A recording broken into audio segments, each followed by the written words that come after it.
Hocam Osmanlı'nın son yüzyılı deyince benim aklıma hep çöküş yılları geliyor. Yani devlet zaten bitmişti de resmi cenaze töreni gecikti gibi bir şey. O kadar kolay değil. Biz son yüzyıl derken kabaca 1839 Tanzimat Fermanı ile 1922 arasını konuşuyoruz. Kimileri başlangıcı 1808'e 2. Mahmud'un tahta çıkışına kadar geri çeker. Ama bu 80 küsür yıl bir hastanın yatakta beklediği yıllar değil. Aynı devlet bu dönemde nüfus sayımı yapıyor, banka kuruyor, telgraf hattı çekiyor, anayasa ilan ediyor. Yani çöküş tek kelimeyle anlatmıyor bu dönemi. Anlatmıyor. Şöyle düşünün. 1839'da bir Ankaralı köylü devletle yılda bir kez vergi memuru geldiğinde karşılaşıyordu. 1900'de aynı köyün kazasında telgrafhane var, nüfus kütüğü var, çocuğunu gönderebileceği bir rüştiye var.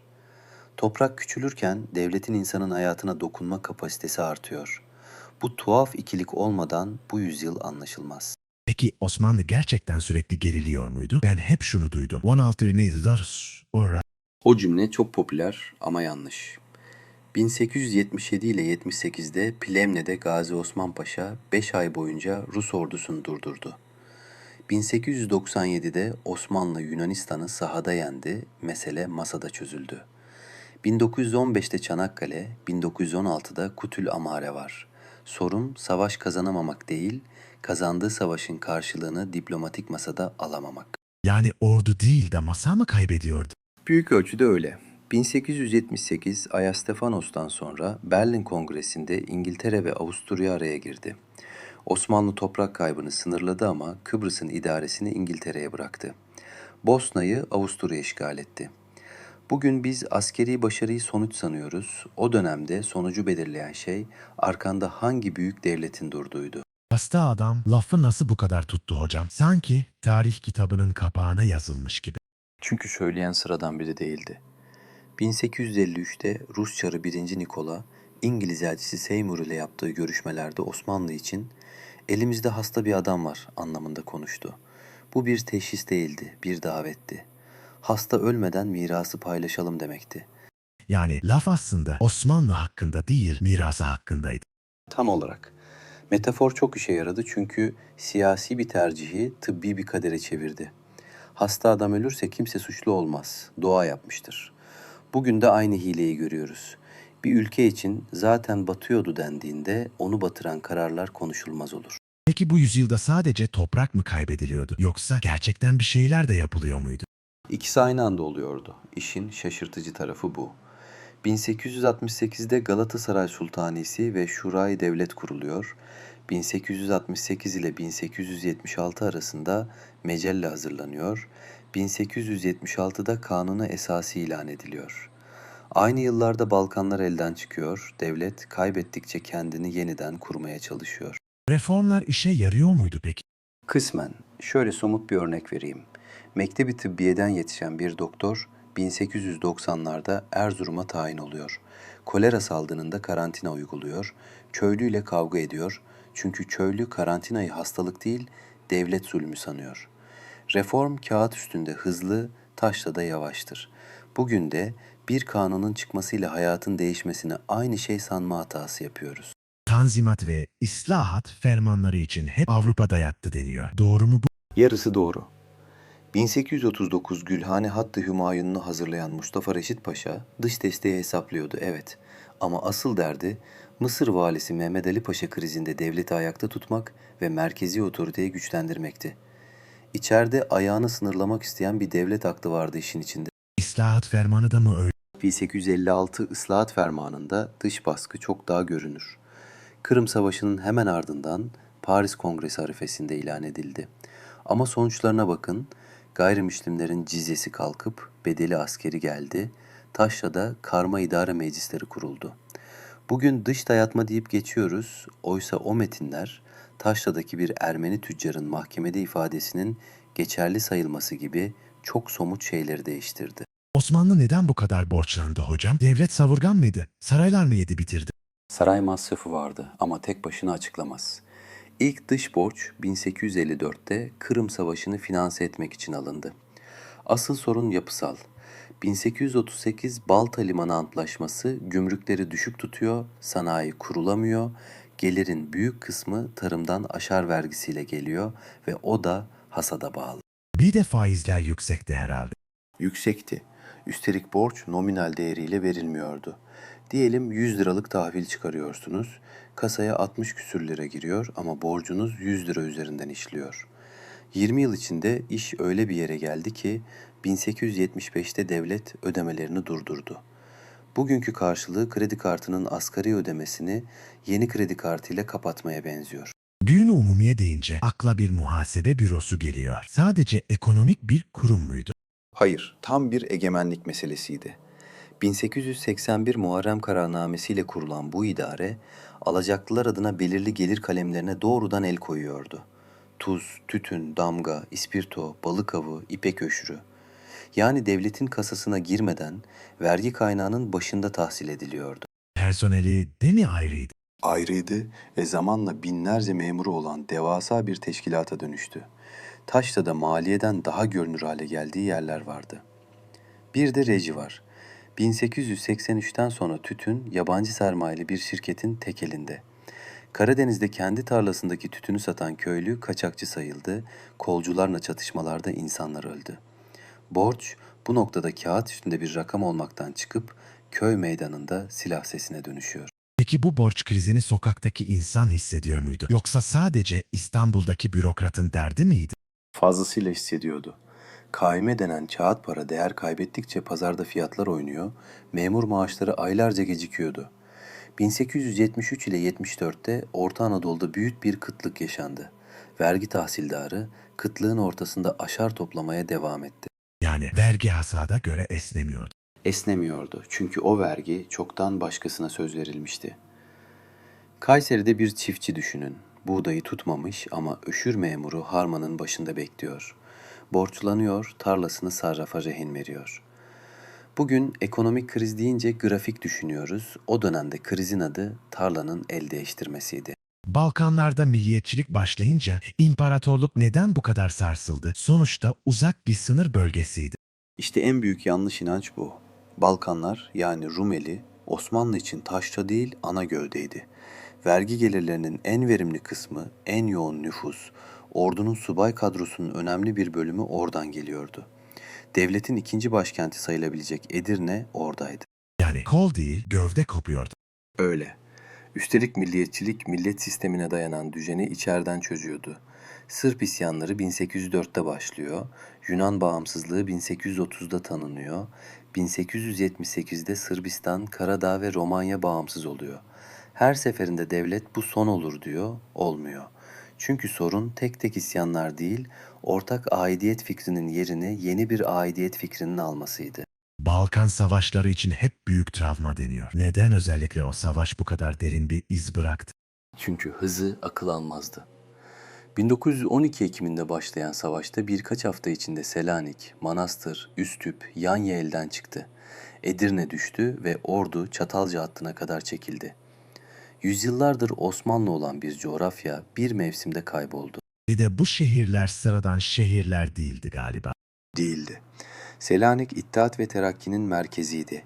O kadroların çoğu Rumeliliydi. Yani kendi memleketlerini kaybettiler. Çatalca'da kolera salgını çıktı. Cepheden dönen asker hastalığı İstanbul'a taşıdı. Edirne 1913'te 2. Balkan Savaşı'nda geri alındı ama psikolojik hasar kalıcıydı. Bugün Çanakkale'yi anlatırken oradaki o öfkeyi anlamak için önce Balkan yenilgisini bilmek gerekir. Muhacirler geldi diyoruz ama Anadolu'da tam olarak ne değişti hocam? Neredeyse her şey. 1877 ile 78 Savaşı'ndan, 1912 ile 13 Balkan Savaşları'ndan ve daha öncesinde Kafkasya'dan gelen kitlesel göçler, Anadolu'nun nüfus bileşimini ve tarımını değiştirdi. Devlet İskan-ı Muhacir'in komisyonları kurdu, boş arazilere köyler kondurdu. Yerli halkla sürtüşme olmuş mudur? Sıkça oldu. Mera ve su hakkı kavgaları arşivlerde doludur. Ama bir yandan da Bursa, Eskişehir, Adapazarı hattında yeni tarım teknikleri, yeni ürünler, yeni zanaatlar yayıldı. Bugün pek çok kasabada hala Muhacir Mahallesi adı yaşar. O isim sadece bir mahalleyi değil, bir imparatorluğun küçülürken nüfusunu içeri çekmesini anlatır. Abdülhamit deyince ortalık karışıyor. Kimi Ulu Hakan diyor, kimi Kızıl Sultan. Neden bu kadar sert tartışılıyor? Çünkü iki etiket de tarihçi işi değil, siyasi mücadelenin ürünü. Kızıl Sultan tabiri Avrupa basınından ve muhalefetten çıktı. Ulu Hakan ise çok sonra 20. yüzyılın ikinci yarısındaki siyasi tartışmalarda yerleşti. İkisi de aynı hatayı yapıyor. 33 yıllık bir saltanatı tek kelimeye sıkıştırıyor. Peki gerçek ne tarafta? Gerçek ikisinin de içinde parça parça duruyor. Aynı padişah hem meclisi 1878'de tatil edip 30 yıl toplamadı, hem de imparatorluk tarihinin en büyük okul ve iletişim yatırımlarını yaptı. Bugün insanlar bir liderde ya hep iyi ya hep kötü görmek istiyor. O dönem bize aynı kararın hem inşa hem baskı üretebileceğini gösteriyor. Okullar, demir yolları, telgraf hatları hocam. Amaç kalkınma mıydı? Amaç aynı anda hem kalkınma hem denetimdi. Telgraf sayesinde Yıldız Sarayı, Bağdat'taki bir valiye saatler içinde emir verebiliyordu. Daha önce bu haftalar sürerdi. Demiryolu asker sevk eder, tahıl taşır, aynı zamanda merkezin kolunu uzatır. 1900'de başlayan Hicaz Demiryolu 1908'de Medine'ye ulaştı ve büyük ölçüde bağış kampanyalarıyla finanse edildi. Okullar da mı denetim için? Okullar sadık memur yetiştirmek içindi, evet. Ama tarihin ironisi şurada. Mülkiyede, harbiyede, tıbbiyede yetişen o gençler, kendilerini yetiştiren rejimi 1908'de deviren kadroların ta kendisi oldu. Bugün de görüyoruz. Bilgiyi bir aracı olarak yayan iktidarlar, o bilginin nereye gideceğine karar veremiyor. Son olarak hocam, sansür ve hafiye teşkilatı. Bu kadar baskı neden gerekliydi? Gereklilikten çok korkudan doğdu. Abdülhamit tahta 1876'da iki padişahın arka arkaya tahttan indirildiği bir yılda çıktı. Hemen ardından 93 Harbi geldi. Ruslar Yeşilköy'e kadar dayandı. 1878 Berlin'de imparatorluk parçalandı. Bir de 1881'de Mısır'ın ardından Tunus'un elden gidişi var. Bu bir yönetim değil, kuşatılmışlık psikolojisiydi. Jurnaller gerçekten o kadar yaygın mıydı? Yaygındı ve kurumsaldı. Saraya akan ihbar mektupları öyle bir hacme ulaştı ki jurnalcilik bir geçim yolu haline geldi.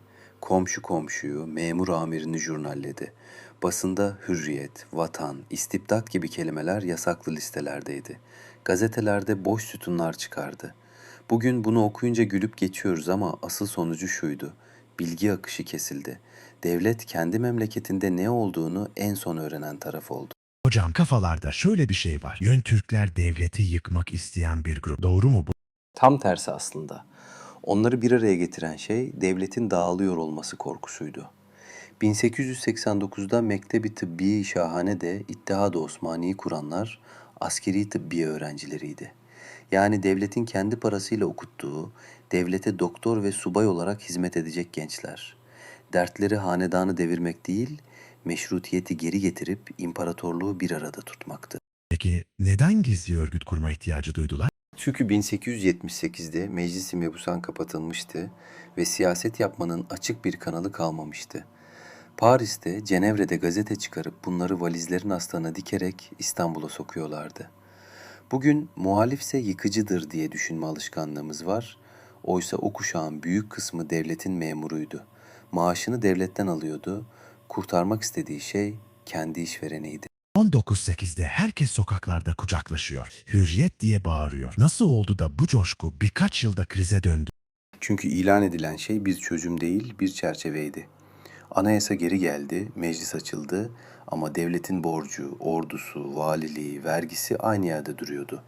Üstelik ilan üzerinden aylar geçmeden Bulgaristan bağımsızlığını ilan etti, Avusturya Bosna Hersek'i ilhak etti, Girit Yunanistan'a katılma kararı aldı. Yani hürriyetin ilk faturası toprak kaybı oldu. Halk bunu nasıl yaşadı peki? Çok somut biçimde. İstanbul'da ve İzmir'de Avusturya mallarına boykot başladı. İnsanlar Avusturya fesini almayı bıraktı, limanda Avusturya bandıralı gemilerin yükünü boşaltmayı reddettiler. Bugün de benziyor. Rejim değişince kurumların bir gecede değişeceğini sanıyoruz. Halbuki 1908'in dersi şu: siyasi biçim hızlı değişir, devlet kapasitesi yavaş değişir. Bir de şu var, ordu neden bu kadar siyasetin göbeğine oturdu? Sanki başka aktör yokmuş gibi. Bir bakıma gerçekten de yoktu. 19. yüzyılda devletin en çok yatırım yaptığı, en düzenli maaş ödediği, yurt dışına en çok öğrenci gönderdiği kurum orduydu. Harbiye mezunu bir yüzbaşı Almanca ya da Fransızca okuyor, Avrupa'daki tartışmaları takip ediyordu. Böyle bir ülkede eğitimli kadronun yoğunlaştığı yer neresi ise siyasi enerji de orada birikir. Yani mesele kişisel hırs değil miydi? Hırs da vardı elbette ama tek başına açıklamıyor. Selanik'teki 3. Ordu genç subaylarla doluydu ve bu subaylar Makedonya'da çete savaşının içinde büyümüştü. Devletin dağılmasını raporda değil, köy köy görüyorlardı. 1913'te Baba Ali baskınında hükümetin basılıp Harbiye Nazırı'nın vurulması bu birikmenin sonucudur. Bugün ordunun siyasetle ilişkisini tartışırken çoğu zaman bu kurumsal geçmişi atlıyoruz. Peki İttihat ve Terakki'nin en büyük hatası neydi sizce? Savaşa girmek mi? Savaş kararı önemli ama asıl mesele o kararın nasıl alındığıydı. 1913'ten sonra iktidar çok dar bir kadronun eline geçti. Muhalefet susturuldu, gazeteler kapatıldı, denetim mekanizması kalmadı. Bir imparatorluğun kaderi 3-5 kişinin masasında belirlenmeye başladı ve yanlış karar verildiğinde onu düzeltecek fren yoktu. Bunun bedelini nerede gördük enine? Sarıkamış'ta gördük. 1914 Aralık'ında, kış ortasında, Allahu Ekber dağlarında, kaputu ve postalı yetersiz askerlerle taarruz kararı alındı. Ordunun büyük kısmı çatışmadan önce soğuktan eridi. Aynı dar karar mekanizması 1915'te Ermeni nüfusun tehciri gibi geri dönüşü olmayan sonuçlar doğuran kararlar da üretti. Bugünden bakınca ders şu: kriz anında yetkiyi daraltmak hızlı karar verdirir ama yanlış kararı da aynı hızla büyütür. Şöyle bir kanaat var. Osmanlı ekonomisi bu 19. yüzyılda zaten tamamen çökmüştü. Öyle mi gerçekten? Hayır, çöküş değil, kontrol kaybı demek daha doğru. 1854'te Kırım Savaşı için alınan ilk dış borç 1875'te ödenemez hale geldi. 1881 Muharrem Kararnamesi'yle Düyun-u Umumiye kuruldu. Ama bu kurum boş bir hazineyi değil, gelir getiren bir ekonomiyi devraldı. Tuz, tütün, ipek, damra gelirlerine el koydu çünkü oralarda para vardı. Yani üretim devam ediyordu. Hem de artarak. İzmir-Aydın Demiryolu Ege'nin incirini, üzümünü, pamuğunu limana taşıyordu. Bursa'da ipek fabrikaları çalışıyor, Adana'da pamuk ekimi büyüyordu. Sorun üretmemek değil, üretilen değerin vergisini devletin kendi toplayamamasıydı. Bugün de ekonomi çöktü cümlesini çok kolay kuruyoruz. Oysa asıl kritik soru üretimin değil, egemenliğin nerede olduğudur. Almanya'ya yaklaşmak zorunluluk muydu hocam? Yoksa tercih mi? İkisi de biraz. Bu yakınlaşma savaşta başlamadı. Abdülhamit döneminde 1880'lerde von der Goltz Paşa'nın orduyu düzenlemek için gelmesiyle 1889 ve 1898'de Kaiser Wilhelm'in ziyaretleriyle Bağdat Demiryolu imtiyazı ile kurulmuştu. Sebebi basit. İngiltere 1882'de Mısır'a, Fransa 1881'de Tunus'a yerleşmişti. Toprağınızı almış devletle ittifak kurmak zordur. Ama sonuçta yanlış tarafa yazılmış olduk değil mi? Sonuç öyle oldu, evet. Şu ayrıntı çok şey anlatır. Halk İngiltere'ye ısmarlanan Sultan Osman ve Reşadiye zırhlıları için para topladı. Kadınlar bileziğini verdi. Okullarda yardım kampanyaları yapıldı. 1914 Ağustos'unda İngiltere gemilere el koydu, parayı da iade etmedi. Ardından Alman gemileri Göben ve Breslau boğaza girdi ve kamuoyunda bizi kim yalnız bıraktı duygusu bir anda ittifakın zeminine dönüştü. Bugün ittifak tartışmalarında da benzer şey oluyor. Tercihler çoğu zaman soğuk hesapla değil, birikmiş kırgınlıkla yapılıyor. Çanakkale büyük zafer tamam. Ama tam olarak neyi değiştirdi? Üç şeyi. Birincisi, boğazlar kapalı kaldı. İtilaf devletleri Rusya'ya silah ve tahıl gönderemedi. Bu da Rusya'daki ekonomik çöküşü hızlandırdı. İkincisi, imparatorluğun savaşacak gücü olmadığı varsayımı çürüdü.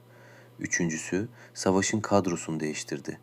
Anafartalarda öne çıkan Mustafa Kemal'i ülke bu cephede tanıdı. Peki bedeli neydi? Çok ağırdı.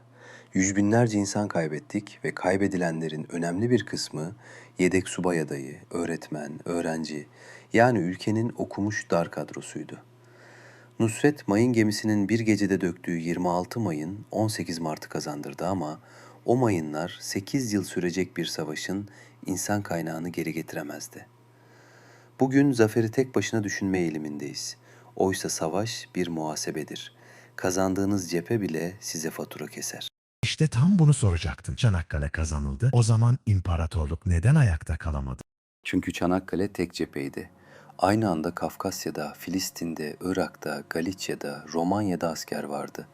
800 bin kilometre kareye yayılmış bir ülkeyi tek hatlı, kopuk bir demir yoluyla besliyordunuz. Toros ve Amanos tünelleri savaşın sonuna kadar tamamlanamadı. Cepheye giden mühimmat deve ve kağnı ile taşındı. Cephe gerisi nasıldı peki? Cephe gerisi çoktan çökmüştü. İstanbul'da ekmek karneye bağlandı, un yerine mısır ve arpa karıştırıldı, tifüs ve İspanyol gribi salgınları köyleri boşalttı. Tarlada çalışacak erkek kalmayınca üretim de düştü.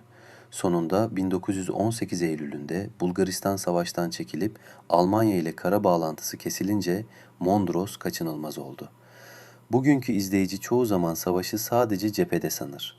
Halbuki savaşlar genellikle ambarda, hastanede ve demiryolunda kaybedilir. Bir de şu meşhur laf var. Araplar bizi arkadan vurdu. Arap cepheleri gerçekten böyle mi işledi? Bu cümle koca bir tabloyu tek cümleye sıkıştırıyor. 1916'da Mekke emiri Şerif Hüseyin ayaklandı, doğru. Ama Osmanlı ordusunun içinde savaşan yüz binlerce Arap asker de vardı. Şam'da, Halep'te, Bağdat'ta Osmanlı memurluğu sürüyordu.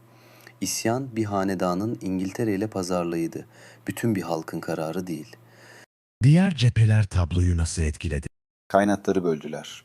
Irak, ta 1916'da Kutül-Amare'de bir İngiliz ordusu kuşatılıp teslim alındı. Bu büyük bir başarıydı. Ama bir yıl sonra Bağdat kaybedildi. Kafkasya'da Sarıkamış felaketinden sonra Erzurum düştü. Hicaz demiryolunun raylarını korumak için bile bölük bölük asker ayırmak gerekiyordu.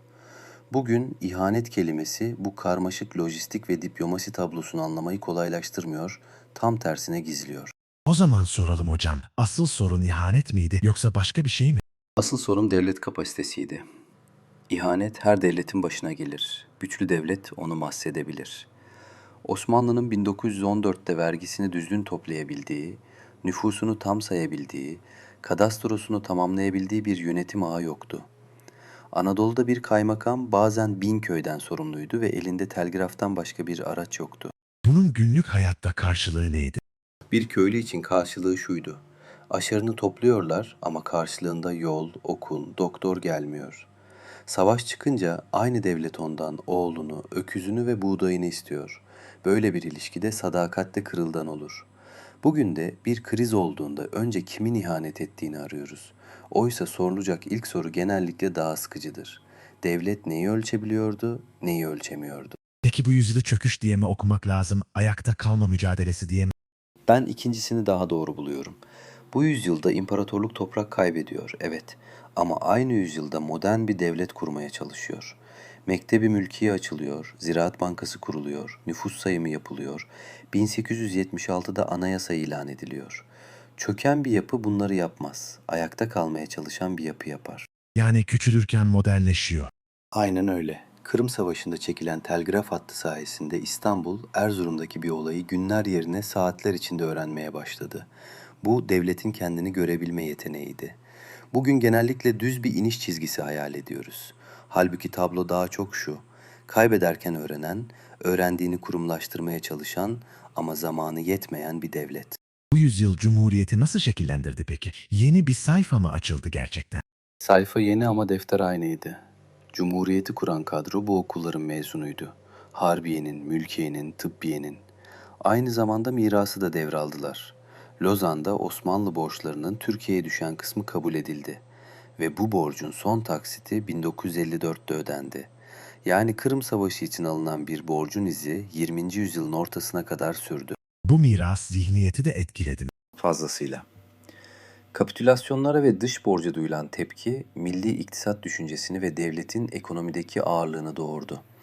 Toprak kaybının ve göçün hafızası da güvenlik refleksini ve merkeziyetçiliği besledi.